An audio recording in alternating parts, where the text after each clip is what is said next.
The all-new 2025 Nissan Armada has been awarded a Top Safety Pick Plus rating, the highest honor by the Insurance Institute for Highway Safety, IIHS.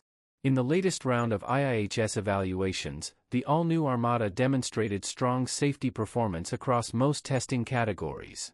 The vehicle received high marks in all areas except for an acceptable rating for its headlights. In the crash test, the rear passenger dummy's head moved close to the front seat back, presenting a slightly elevated risk of head injury. However, overall injury measures for the rear passenger dummy indicated a low risk of injuries to critical areas like the head, neck, and chest.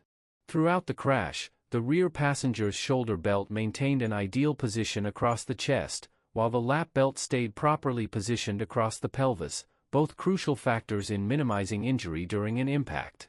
The 2025 Armada also comes equipped with Nissan Safety Shield 360, a comprehensive suite of standard driver assistance technologies. This package includes features such as blind spot monitoring, pedestrian detection, automated emergency braking, lane departure warning, and more, offering drivers and passengers an extra layer of confidence on the road. Now it's your turn.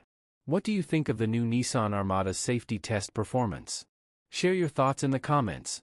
And if you enjoyed the video, don't forget to hit the like button and subscribe to the channel.